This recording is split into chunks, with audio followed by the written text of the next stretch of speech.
Ana shirin fafata faɗan ƙarshe tsakanin ƙasar Amurka, ƙasar Yahudu da ƙasar Iran a wannan yaƙi da ake fafatawa a Gabas ta Tsakiya. Firaministan ƙasar Yahudu ya fito na asiri game da matakan da suke shirin ɗauka bayan duk abubuwan da suka jaraba a wannan yaƙi sun gagara yin nasara a kansu. Wato ma'ana babban muradin ƙasar Amurka shi ne na dakatar da ƙasar Iran daga mallakar makaman nukiliya, wanda abu mafi girma mafi tsoro ƙasar Yahudu ce take ta pushing ɗin wannan ƙoƙari da ganin cewa an dakatar da ƙasar Amurka. Ƙasar Iran su ne suka fi kowa son a yi yaƙi, amma su suka fi kowa tsoron mutuwa. Saboda haka dukkan wani mutum da suka san a faɗin duniya barazana ne a gare su, ba za su taɓa ƙasa a gwiwa ba sai sun ga bayansa. An yi tattaunawa da Firaministan ƙasar Yahudu wanda ake tambayarsa shin wannan yaƙi tsakaninsu da ƙasar Iran yana dab da zuwa ƙarshe a wannan yunƙuri na sulhu da ake yi. Ya ce wannan yaƙi fa baya kusa da zuwa ƙarshe, domin dalili kuwa har yanzu akwai tataccen makamashin nukiliya da yake cikin ƙasar Iran wanda ba a fitar da shi ba, kuma ba za a dakata da wannan yaƙi ba sai an fitar da shi. Wace hanya za ku bi ku fitar da wannan makamashin nukiliya ko ku karɓe shi daga hannun ƙasar Iran? Sai bayyana cewa a tattaunawar da suka yi da shugaban ƙasar Amurka Donald Trump ya bayyana masa cewa a ƙarshe fa dai in komai ya gagara za a shiga cikin ƙasar Iran ne a cire wannan makamashin nukiliya. Sai aka tambaye shi da wani irin soja za ku yi amfani ku shiga cikin ƙasar Iran ku ciro wannan makamashin nukiliya, sai ya ce ba zai tona asirin shirye-shiryen da suke a sojance ba. Wane lokaci hakan zai ɗauke ku kafin ku kai ga nasara? Sai ya ce hakan ma ba zai faɗi ba domin abin da yake na sirri ne. Ma'ana dai a ƙarshe saƙon da yake so ya isar shi ne idan kowace hanya ta ƙi samuwa ta a dakatar da ƙasar Iran daga mallakar makaman nukiliya, a ƙarshe fa za su kutsa cikin ƙasar Iran ne su fitar da wannan makamashin nukiliya. Jama'a wannan shi ne a ɓangaren ƙasar Yahudu da ƙasar Amurka. Ita kuwa ɓangaren ƙasar Iran tana nan ta tsaya tsayin daka ta ƙeƙashe ƙasa a kan cewa ba gudu babu ja da baya a kan dakatar da ita daga wannan yunƙuri ko ci gaba da haɓaka makamashin nukiliya. Ma'ana a da a irin lissafin da ake yi a iya yiwuwa a samu yarjejeniya ƙasar Iran ta yadda a fitar da uranium ɗinta daga cikin wannan ƙasa. Amma yanzu a labarai da nake samu ƙasar Iran ma fa ta cire wannan magana daga cikin tebur. Wato ma'ana yanzu ko ma me zai faru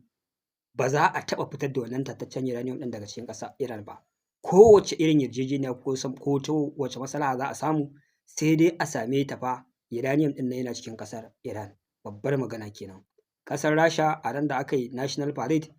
an ji shugaban ƙasar Rasha Putin yana bayyana irin hanyoyi da za a bi wurin dakatar da wannan yaƙi, wanda ya ce su yardaddu ne a gurin ƙasar Iran. Yana ganin cewa a muradin ƙasar Amurka na ƙasar Iran ta dakatar da haɓaka tataccen uranium na shekaru 12, idan ma za a fitar da wannan uranium ɗin daga ƙasar Iran, yana ganin ƙasarsa ce Iran za ta amince ta ba da ajiyar wannan uranium ɗin.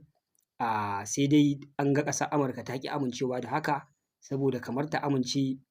Rasha ta taimaka a kawo ƙarshen wannan yaƙi kamar ta faɗi ƙasa warwas ne, domin yaƙin da ake yi a ƙasar Rasha da Ukraine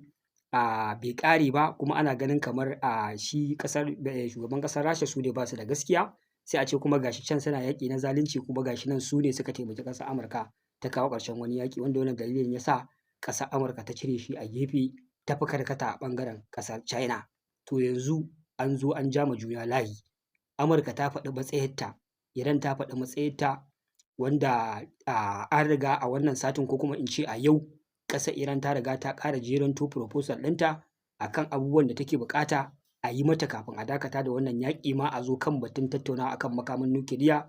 wanda na gaya muku shugaban ƙasar Amurka Donald Trump ya fusata ya ce shi bai ma yarda da waɗannan abubuwa ba, wanda abubuwan da ƙasar Iran ta jeranto ya haɗa da bata ikon Strait of Hormuz, dakatar da yaƙi kai tsaye nan take a gabas ta tsakiya completely, har da Lebanon da yanzu ƙasar Yahudu ke ci gaba da kai farmaki tana hallaka mutane, da dai abubuwa da dama da sauransu, har da lifting ɗin sanction da aka sassa ma ƙasar Iran na sai da man fetur da hulɗa na kasuwanci, da kuma batun garanto na wanda zai tsaya ma ƙasar Iran cewa idan aka dakatar da wannan yaƙi babu lokacin da za a dawo da shi a nan kusa. haka zalika sai maganar frozen asset ɗin ƙasar Iran da wanda ƙasar Amurka take hannun ƙasar Amurka wanda ake magana sun kai aƙalla dala biliyan 100 wanda wannan su ne abubuwa kaɗan daga jerin abubuwan da ƙasar Iran ta jeranto. Ita kuma za ta buɗe Strait of Hormuz nan take a ci gaba da huɗuɗi a cikinsa, wanda babu maganar dakatar da haɓaka rich uranium. Saboda haka ƙasar Amurka ta yi watsi da waɗannan batu. Yanzu haka ƙasar Iran ta aika saƙon gargaɗi cewa fa idan wannan yaƙi aka gagara tattaunawa a yi maslaha ta fannin sulhu ko aka yi gangancin kawo mata farmaki, za a ga abubuwa sababbi wanda ba a gani ba a abubuwan da aka fafata a kwanaki 60 a kwanakin baya. Ma'ana ta shirya, ta ƙara zaro sababbin makamai, ta kuma ƙara fitar da wani sabon strategy ɗin da za ta ba waɗannan ƙasashe mamaki. Har yanzu waɗannan ƙasashe suna ci gaba da mamakin irin yadda ƙasar Iran ta yi musu martani, ta haukata su, ta ɗanɗana musu kuɗarsu, kuma duk bala'i da ɗauki ba daɗin da aka yi fa har yau a cikin abubuwan da suke so su cimmawa ƙwaya ɗaya ba su samu sun cimmawa ba. Ga muguwar ɓanna da suka mata a gabas ta tsakiya, ƙarfin Afirka gaba ɗaya a gabas ta tsakiya ƙasar Iran sai ta raunata shi. Ita ko ƙasar Yahudu dama sun riga sun ɓoye ilahirin abubuwan da aka yi musu a cikin ƙasarsu, har sai da suka sa doka ma ta shekara 5 a gidan yari ga ɗan ƙasa da ya haska wasu abubuwa da suke faruwa da aka yi musu. Su ma ƙasar Amurka daga baya an gano sun biya kuɗaɗe cewa kada a haska irin zallar ɓannar da ƙasar Iran ta musu a gabas ta tsakiya, wanda hakan zai ƙara nuna wallansu da naƙasunsu. Ga wani daga cikin sanatocin ƙasar Amurka ya fito ya tona asiri, ya ce a halin fa da ake ciki wallahi kayan yaƙi sun ƙare a ƙasar Amurka, wanda ya ce yana ma jin tsoro da a ce yanzu wani yaƙi zai ɓarke da ake buƙatar taimakon ƙasar Amurka a wani yanki a duniya, to wallahi babu abin da ƙasar Amurka za ta iya yi. Ma'ana irin kamar yadda China take magana za ta ƙwace Taiwan, ko kuma yaƙi ya ci gaba da zafafa escalating a Rasha da Ukraine, a ce har ana buƙatar taimakon wasu makamai na musamman daga ƙasar Amurka, wallahi wannan sanata ya ce babu fa waɗannan makamai. A cikin yaƙin nan da aka yi na 'yan kwanaki, makaman da ƙasar Iran Amurka ta yi amfani da su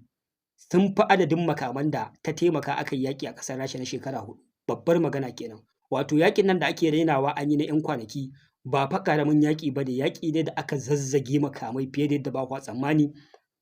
wanda a ce abin da aka yi shekara 4 ana harbawa an ƙarar da shi a kwana 60, kai kun ga san ba ƙaramin ƙazamin yaƙi ba ne. Ƙasar Iran ba ƙaramin resistant ta yi ba, babu wanda zai iya shanye wannan mugun dafin. Ƙasa guda biyu su tattaro makamansu na yaƙi, jiragen yaƙi su dinga lugudan wuta a ƙasarku na tsawon kwanaki 60 amma ba su cimma nasara ba. Ga kuma ita ma ƙasar Iran yadda ta dinga amfani da Shahid drones da ballistic missile tana harbawa a gabas ta tsakiya.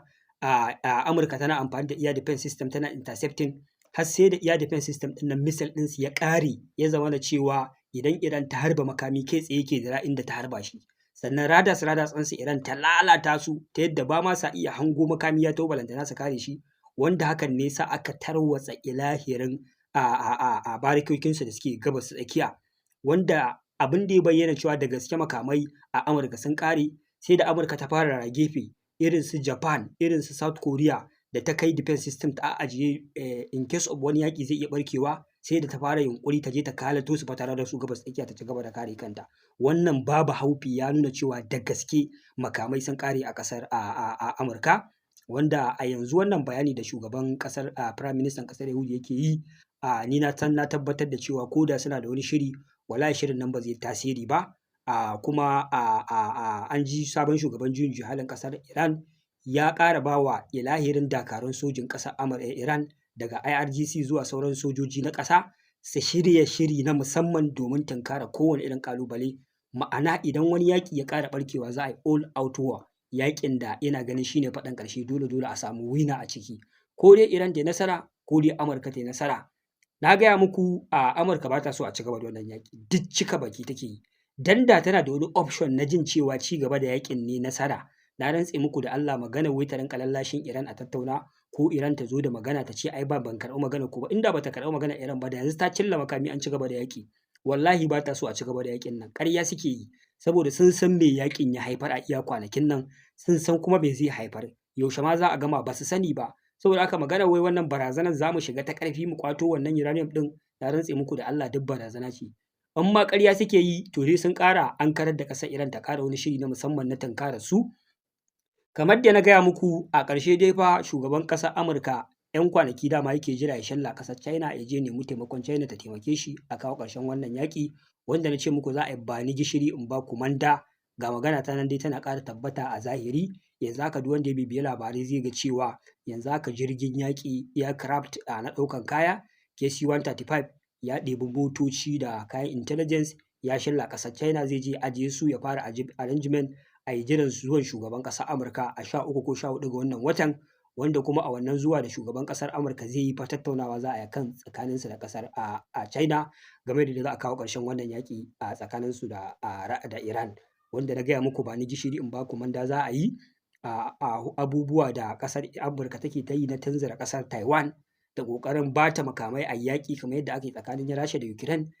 Za a tattauna akan waɗannan matsaltsalu idan ƙasar Amurka ta janye makirce-makirce haɗa da sanction da wasu abubuwa da dama, to ita ma ƙasar Iran ita ma ƙasar China a nata ɓangare za ta duba menene mafitar ƙasar Iran, sannan kuma ita ma menene mafitarta, sannan a fara duba yiwuwar yadda za a sassauto a zo tsakiya a daidaita yaƙi ya ƙare. In ko ba haka ba, ƙasar Amurka ba ta ba da haɗin kai ko ta gurfana a gaban ƙasar China ba, to babu wata hanya da za ta iya bi ta karya ƙasar Iran, domin China ba za ta bari ba, Rasha ba za ta bari ba. Jama'a wannan shine halin da ake ciki a daidai wannan gaba. Abin da ƙasar Amurka ba ta so ya faru exactly gashi nan yana faruwa, kamar a wurga mutum cikin rijiya ne. Ina ganin in ba wata ƙaddara ko tsotsayi ba zai wuya ya maƙale a hanya sai ya fa kai tsakiya, in bai wasa ba ya ma nutse a daina hango sa. To wallahi abin da yake faruwa da ƙasar Amurka kenan exactly gashi nan, duk abubuwan da muke faɗa muku muke predicting kai tsaye gashi nan yana faruwa. Duk wani strategy, duk wani tactics, duk wani barazana an gama amfani da su to the extent, amma babu nasara. Yanzu abin da ya rage kenan zuwan ƙasar Amurka China, wanda idan aka je aka tattauna kwa iya ji abubuwa sun fara yin ƙasa-ƙasa, a zo a teburin sulhu a sauko tsakanin Iran da Amurka a daidaita. Amma maganar da shugaban ƙasar Yahudu yake wannan magana ce fa ta on his own, ma'ana su a san samun salama. Kun san wannan yaƙi ana zargin su ake yi mawa, shi fa hankalin shi da hankalin al'ummar ƙasarsa in ka ga ya kwanta an ce to babu tataccen uranium ɗin da za a iya ƙera makaman nukiliya ne a cikin ƙasar Iran, saboda ya san waye ƙasar Iran. Lallai ilalla in dai tana da wannan ƙarfi ta mallaki wannan makami, su tasu ta zo ƙarshe. Jama'a wannan shine halin da ake ciki, yasa kila yake so ya bujiro da wata hanya ko su dabaru da zai ƙara jan yaƙin da ya ci gaba da azabtar da ƙasar Amurka da sauran duniya har sai su muradansa sun biya. Saboda shi in muradansa bai biya ba, ya yarda duniya su ci gaba da shan wahala, ana ci gaba da wahalar man fetur, ana ci gaba da yaƙi, shi bai da asara. Jama'a wannan shine halin da ake ciki. Ku ci gaba da bibiyan mu domin jin halin da ake ciki a ɗan nan gaba kaɗan game da zuwan shugaban ƙasar Amurka a China da kuma maganganun da shi wannan Prime Minister ya yi na cewa suna shirin afkawa cikin ƙasar Iran su cire tataccen uranium. Wassalamu alaikum warahmatullahi ta'ala wabarakatuh.